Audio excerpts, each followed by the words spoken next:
The heavy obsidian door of the interrogation suite slammed shut with a sound like a falling mountain, vibrating the jet-black reflective floor of the obsidian command hub.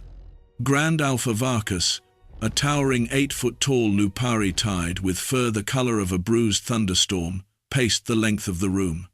His third eye, situated dead center in his forehead, was spinning so rapidly it looked like a frantic marble. He looked at the human seated across the spiked metal table. Emily, a 23-year-old human with her hair pulled back in a ponytail so tight it seemed to be doing the thinking for her, was currently polishing a massive gold-plated World's Best Debater trophy with the sleeve of her white blazer. She looked up, her thick glasses magnifying her eyes to the size of dinner plates, and frowned at the glowing red holographic consoles lining the walls. "The acoustics in here are terrible," Emily remarked, her voice crisp and echoing off the obsidian. "I'm getting a 3-millisecond delay on my own consonants. How am I supposed to deliver a structured rebuttal when the room is literally fighting my syntax?" Varka stopped pacing. His silver-blue fur began to puff out, making him look like a giant, angry dandelion. His long, wolf-like snout twitched, and a single drop of neon-pink bioluminescent saliva leaked from his jowl, hitting the floor with a soft sizzle. "Syntax?" Varkas roared, though his voice cracked at the end. "You have reduced the twin heirs of the Leonine Astra Empire to whimpering piles of golden fluff. Prince Koda is currently refusing to leave a laundry chute, and Prince Zale has tried to bury his head in a potted fern. I am here to determine what bioweapon you used to shatter the fiercest predators in the quadrant." "I used logic, Varkas, and a very firm diaphragm," Emily replied, setting her trophy down on the spiked table with a loud clank. She stood up, her 5'4" frame barely reaching the Lupari's chest, but she puffed out her chest with such overconfidence that Varkas actually took a physical step back, his bushy tail knocking a decorative obsidian vase off its pedestal. The vase shattered into 1,000 jagged pieces. "If your apex predators can't handle a simple 3-point refutation regarding the ethics of suborbital waste management, that's a failure of their curriculum, not my problem." Varkas pointed a trembling, clawed finger at a floating holographic screen. "Look at the footage. This was supposed to be the grand arena of logic, a formal exchange of ideas." The hologram flickered to life, showing the gilded podium of truth. The architecture was dizzying, swirling marble platforms suspended over a pit of actual clouds, gold leaf pillars stretching into a violet sky. In the center of the frame stood the twins, Koda and Zale. They were the image of regal ferocity, standing upright on 2 legs like miniature golden warriors. Their fur was pristine, their paws were oversized and tipped with retracted claws, and their tiny pink noses twitched with royal disdain. Koda, the main heir, had been wearing a tiny, scorched royal cape that billowed in the artificial breeze. In the video, Emily was standing on the opposing marble platform, looking like a small, white-blazed bird. The debate had been going for 6 minutes. Koda had just finished a stirring, high-pitched roar about territorial rights. He had looked proud, his little tufted tail swishing with confidence. Then Emily had leaned forward. She didn't just speak, she deployed her voice like a tactical strike. "I must disagree," Emily had shouted in the recording. The volume was so sudden and so sharp that the holographic recording actually distorted. On screen, Koda's rounded lion ears had flattened against his skull so hard they seemed to disappear. His third-eye spinning moderator, a different Lupari guard, had jumped so high in fright that he fell off the hovering platform and vanished into the clouds with a distant yelp. "When you raised your voice," Varkas whispered in the interrogation room, his third eye spinning even faster now. Their primal threat response systems detected a Class 7 apex roar. Their quills began to vibrate. Their internal organs shifted into prey mode. "Do you have any idea what that does to a royal ego?"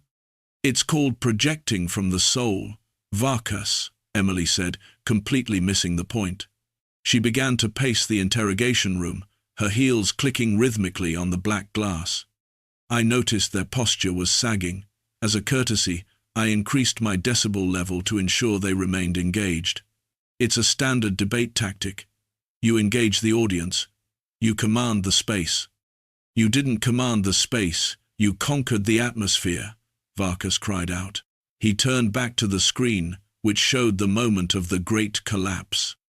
In the video, Emily had slammed her world's best debater trophy onto the marble podium to emphasize her second point. The sound, amplified by the arena's sensitive acoustics, had sounded like a sonic boom. Prince Coda, terrified by the sudden metallic crack, had tried to leap backward, but his oversized paws slipped on the polished gold leaf. He tumbled into his twin brother, Zale. The two of them, a tangle of golden fur and tiny capes, had rolled down the stairs of the podium like a pair of frantic yarn balls. Coda had accidentally kicked a water pitcher during the tumble, drenching himself and Zale in holy logic fluid, which caused their fur to poof out into giant fuzzy spheres. The sight of the two most feared cubs in the galaxy looking like wet, angry dandelions was too much. The background characters, a row of armored Lupari guards, had simultaneously dropped their pikes and covered their ears, their silver fur puffing out in a chain reaction of sympathetic terror. One guard, overwhelmed by the sheer confidence radiating from Emily, had fainted forward, his heavy helmet hitting a gong and signaling the end of the round. "Look at them," Varkas pointed at the screen, where Coda was now seen frantically submitting a threat report via a handheld tablet while hiding behind a decorative pillar. "He is citing unnatural vocal sorcery. He thinks you are a banshee disguised as a middle manager." Emily adjusted her glasses, looking unimpressed. He was stalling. He knew his argument about trash compactor taxes was weak. He used a tactical retreat. "If anything, I should be the one filing a report. My water was room temperature. I specifically requested chilled." Suddenly, the door to the interrogation suite hissed open. Prince Coda himself shuffled in. He was no longer the proud warrior heir. He was standing on his two hind legs, but he was hunched over, his golden fur still slightly damp and frizzy from the water pitcher incident. He was clutching a small, plush security blanket shaped like a star system. He saw Emily and let out a tiny, high-pitched mew of terror, immediately ducking behind Varkas's massive, fur-covered leg. "Grand Alpha," Coda whispered, his voice trembling. Is she done? Has she finished the rebuttal? I can still hear the echoes of her point B in my soul. It sounds like the end of days." "Prince Coda, stand tall," Varkas commanded, though he himself was sweating. His neon-pink saliva was now dripping onto his tactical vest. "We are in a controlled environment. The human is unarmed. She only has her trophy." Emily turned toward the cub, her eyes lighting up with the fire of a professional educator. "Oh, good, Coda, I'm glad you're here. We really need to discuss your transition from the introduction to the body of your argument. It was sloppy. You relied too much on the roaring trope. In a modern interstellar forum, nobody cares how loud you can growl if you don't have the data to back it up." Coda's rounded ears pinned back again. He looked up at Varkas, his big amber eyes brimming with tears. "She's doing it again. She's using the tone of authority. My fur is vibrating. Grand Alpha, make the loud lady go away." "Now see here, Emily," Varkas said, trying to summon some Lupari-Tide dominance. He stood to his full 8-foot height and bared his fangs. His third eye glowed a deep, menacing red. "You are currently a guest of the High Command. You will cease critiquing the Prince. You will explain how your species evolved such a devastating vocal range, or we will be forced to place you in a dampening field." Emily didn't flinch. Instead, she took a step toward Varkas, her finger pointed squarely at his snout. "Don't you dare use that tone with me. I have dealt with deans, I have dealt with school boards, and I have dealt with toddlers who didn't want to nap. You are currently violating Article 4 of the Intergalactic Debate Protocol. Intimidation of a speaker. If you want to talk biology, we can talk about how your third eye is misaligned by at least 4 degrees, which suggests a severe lack of focus in your administrative structure." Varkas froze. The sheer audacity of being told his eye was misaligned by a creature that didn't even have fur was too much for his brain to process. His fur began to emit tiny blue sparks of static electricity. He looked down at Coda, who was now trying to climb into a nearby recycling bin to find safety. She's critiquing my anatomy, Varkas whispered. I'm critiquing your leadership, Emily countered, her voice rising in pitch and volume. This entire facility is a mess. Look at these holographic consoles. Why are they red? Red is an aggressive color that leads to poor decision-making and heightened blood pressure. It's no wonder your cubs are so jumpy. You've raised them in a panic room. She slammed her hand onto a nearby console to emphasize the word panic. The impact triggered a sensory overload alarm. Suddenly, the obsidian hub was bathed in strobing yellow lights, and a loud, rhythmic honking sound filled the air. Wait, no, that's the security override, Varkas yelled, his arms flailing as he tried to stabilize the floating screens. He tripped over his own prehensile tail and crashed into a rack of ceremonial pikes. The pikes clattered to the floor, sliding across the black glass like skates. In the chaos, a secondary character, a small, four-armed technician who had just entered to deliver a data pad, saw Emily pointing and shouting at the Grand Alpha. The technician shrieked, dropped the data pad, and bolted back out the door, accidentally hitting the lockdown button on the way out. Oh, fantastic, Emily said, crossing her arms as the room went into full lockdown mode. Spiked metal shutters hissed down over the doors and windows. Now we're trapped in a poorly ventilated room with bad lighting. Varkas, I hope you're prepared for a very long lecture on the importance of facility maintenance, because I have a lot of thoughts on your ventilation ducts. Coda, still in the recycling bin, let out a long, mournful howl. She's never going to stop. We're going to be debated to death. Varkas sat on the floor, his fur fully puffed out, looking like a giant blue cloud of misery. He looked at the human, who was already pulling a notepad and a pen out of her blazer pocket. Please, Varkas whispered, his third eye spinning in a slow, defeated circle. Just don't use the in conclusion voice. I don't think my nervous system can handle the finality of it. Emily clicked her pen. The sound echoed like a gunshot in the silent, locked-down room. In conclusion, she started, and both aliens flinched so hard they nearly hit the ceiling. We need to address the structural integrity of your ego. The interrogation had only just begun, and the High Command was already losing. Outside, in the hallways, the rest of the Lupari-Tide guards were already submitting their own threat reports, citing extreme assertiveness as a reason for immediate medical leave. The human was in control now, and she didn't even need a weapon, just a very, very loud sense of being right. Varkas looked at the security camera, a silent plea for help in his eyes. But the technician on the other side had already fled the building. The only thing left to do was listen. Emily cleared her throat, a sound like gravel in a blender, and pointed her pen at the 8-foot-tall wolfman. Point 1, she said. Varkas whimpered. Coda pulled the recycling bin lid over his head. The debate was nowhere near over. The yellow emergency lights of the Obsidian Command Hub continued to strobe, casting long, frantic shadows against the jet-black walls. Emily sat perched on the edge of the spiked interrogation table, her legs swinging casually as if she were waiting for a bus rather than holding the high command of a predatory empire hostage through the sheer power of her personality. In her hand, she brandished her fountain pen like a conductor's baton, pointing it rhythmically at Grand Alpha Varkas, who was currently curled into a ball of silver-blue fur on the floor, trying to find a happy place that didn't involve bullet points. Now, Varkas, Emily said, her voice cutting through the rhythmic honking of the lockdown alarm with the precision of a diamond-tipped drill. The primary issue with your defensive posture is that it's reactive. You're waiting for me to finish a sentence so you can feel safe again. But in a high-level discourse environment, safety is an illusion. You have to lean into the discomfort. You have to embrace the rebuttal. Varkas looked up, his three eyes bloodshot and unfocused. His third eye was no longer spinning. It was twitching in a Morse code pattern of pure exhaustion.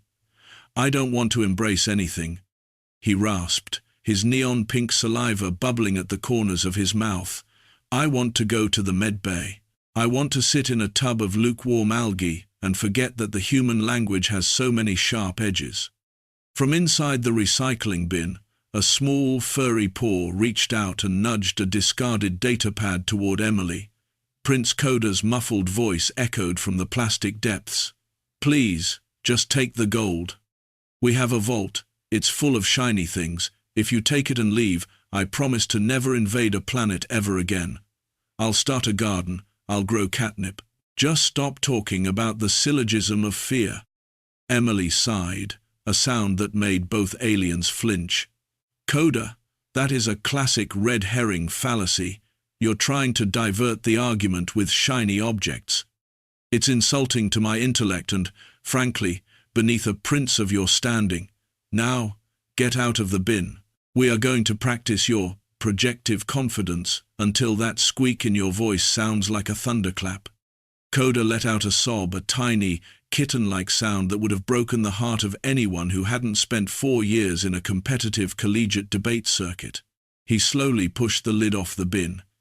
His golden fur was a static-charged disaster, standing up in every direction, so that he looked less like a lion and more like a very distressed dandelion.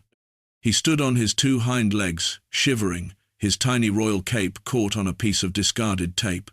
"I can't," Coda whimpered. "My quills are still humming from when you said, 'furthermore,' every time you use a transition word. My ancestral instincts tell me a giant hawk is about to swoop down and carry me to a nest of sharp rocks." "That's just your subconscious rejecting a weak premise," Emily declared, hopping off the table. As her feet hit the obsidian floor, the vibration triggered a nearby holographic display. A giant, red map of the sector flickered into existence, showing various Lupari-Tide warships in orbit. Emily didn't even look at it. She was too busy pacing.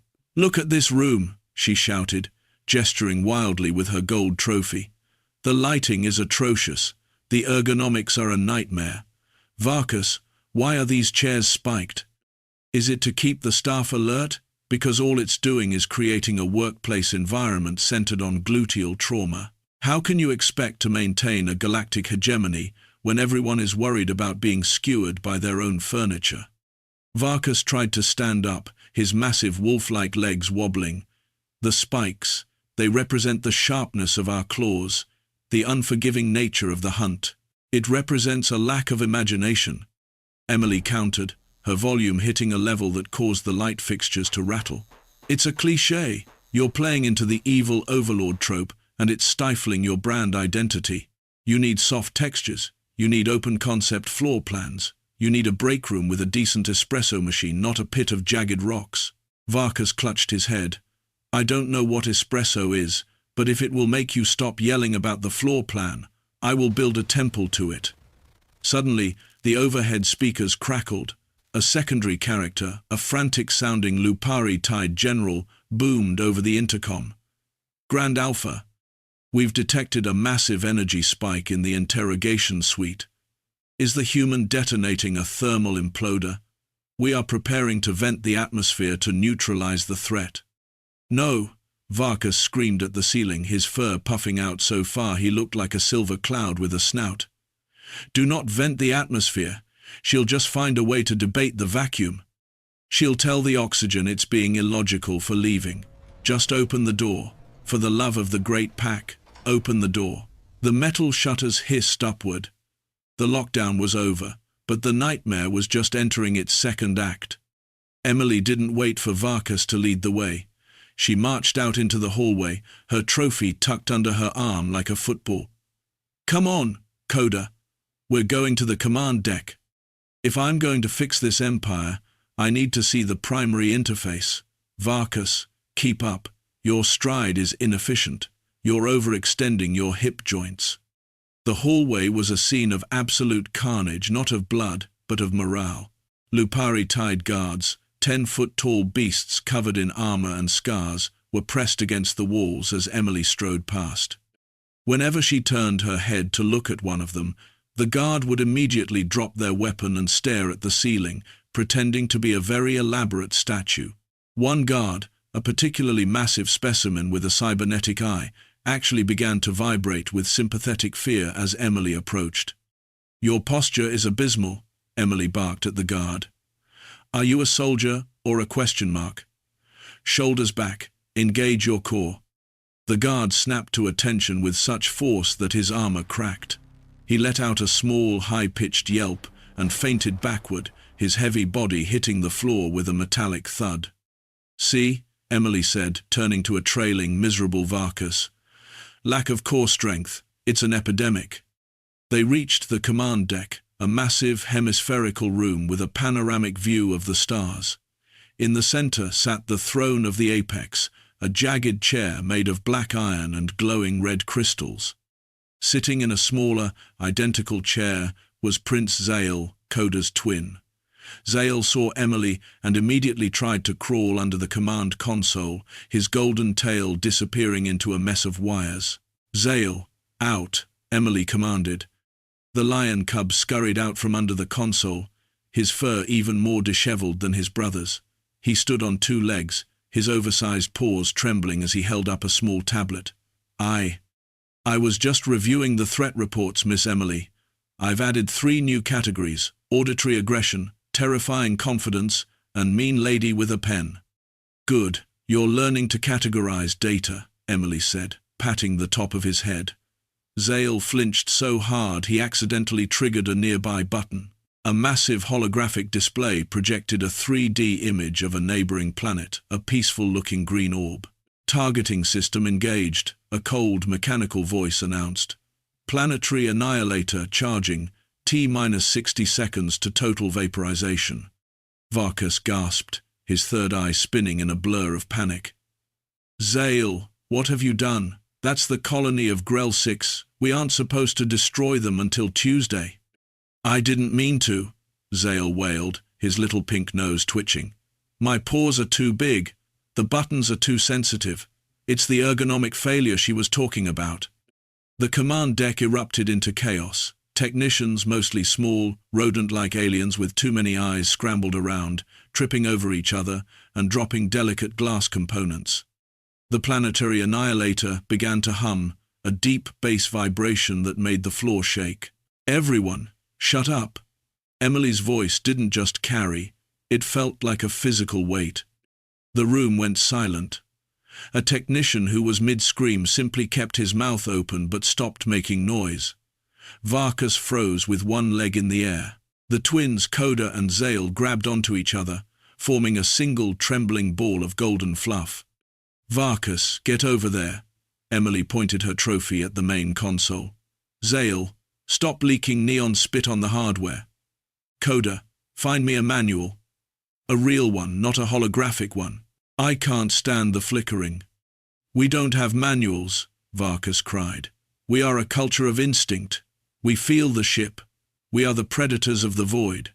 "Well, your instinct is currently about to commit accidental genocide." Emily stepped up to the main throne. She didn't sit in it. She stood on the seat so she could look down at everyone. "Now listen to me. This ship is nothing but a giant, floating, logical fallacy. You think that because you are big and have fur, you can ignore the basic laws of systems management. But a system is only as strong as its weakest premise. And right now, your premise is, let's put the destroy planet button right next to the adjust volume slider." The ship groaned. The red lights on the consoles began to blink, critical. 30 seconds, the mechanical voice droned. "Emily, do something," Coda pleaded, clutching her blazer. "Use your vocal sorcery, shave the computer, debate the laser." Emily rolled her eyes. She looked at the console, which was covered in incomprehensible alien runes. Most people would have panicked. Most people would have looked for a cancel button. Emily simply leaned over the microphone that broadcasted to the entire ship and the planetary laser array. "Attention, planetary annihilator," Emily yelled into the mic. Her voice was so loud the speakers crackled and smoked. "I am Emily Vance, lead chair of the National Forensic League, and I am calling a point of order." Your current trajectory is unauthorized, unverified, and lacks any significant peer-reviewed justification. You are functioning on a flawed command string that violates the very principles of cause and effect. If you fire that beam, you are admitting that you have no structural integrity and are, in fact, a substandard piece of hardware. The command deck was silent. Even the hum of the engine seemed to drop an octave. 10 seconds, the computer said, but its voice sounded hesitant.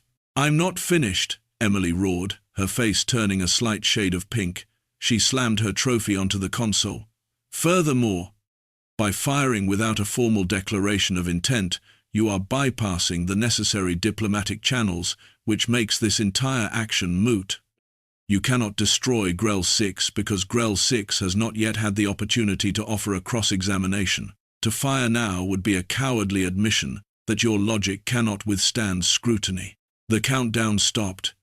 The red lights flickered, turned a confused shade of orange, and then went out. The mechanical voice spoke one last time, sounding oddly defeated. "Command invalidated. Logic loop detected. Shutting down to recalibrate moral parameters. Please consult a philosopher."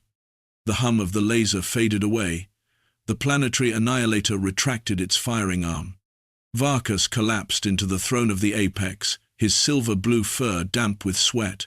He looked at Emily, his 3 eyes wide with a mixture of terror and religious awe. You debated the ship into a midlife crisis. You convinced a machine that it was being cowardly." "It wasn't that hard," Emily said, stepping down from the throne and straightening her blazer. "It was a simple appeal to integrity. Machines hate being told they're substandard. It hurts their internal consistency." The twins, Coda and Zale, ran over to Emily and began to nuzzle her shins, their little tufted tails wagging like frantic metronomes. "You saved us," Zale chirped. "You're the scariest thing in the universe. Can we keep you? We'll give you all the gold. We'll give you a planet. Just please don't yell at us about our posture ever again." "I have a life, boys," Emily said, though she did reach down to scratch Coda behind his rounded lion ears. "I have a thesis to finish, and frankly this quadrant is a mess. I don't have the time to fix all your ergonomic issues." Varkas stood up, his legs finally stopping their shaking. He reached into a hidden compartment in the throne and pulled out a heavy, ornate chest made of solid crystalline light. He handed it to Emily. It was heavy enough to make her tilt to one side. "What's this?" she asked. "It's a please leave gift," Varkas said, his voice brimming with desperate sincerity. "It contains enough galactic credits to buy a small moon. Or, in your case, a very large library.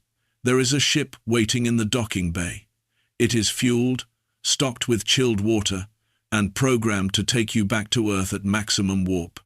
We have also scrubbed all records of your visit to prevent anyone else from trying to find you." "Are you sure?" Emily asked, raising an eyebrow. "I was just getting to the part where we discuss the inefficiency of your docking bay's gravity tethers." "Yes," the twins and Varkas shouted in unison.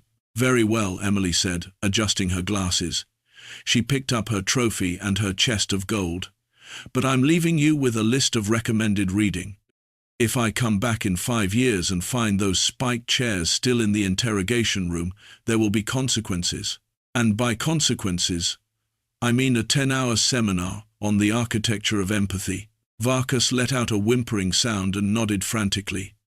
As Emily walked toward the docking bay, her heels clicking a final, triumphant rhythm on the obsidian floor, the entire command deck stood in silence. They watched the tiny human disappear through the blast doors.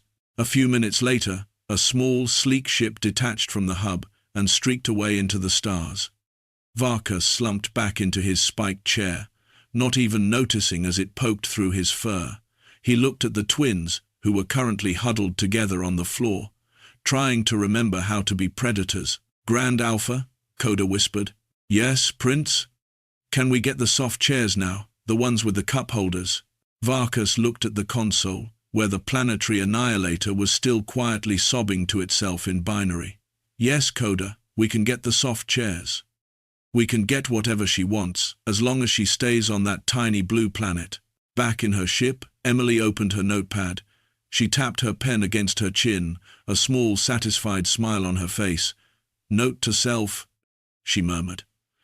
"The Lupari-Tide are excellent listeners, but they really need to work on their opening statements."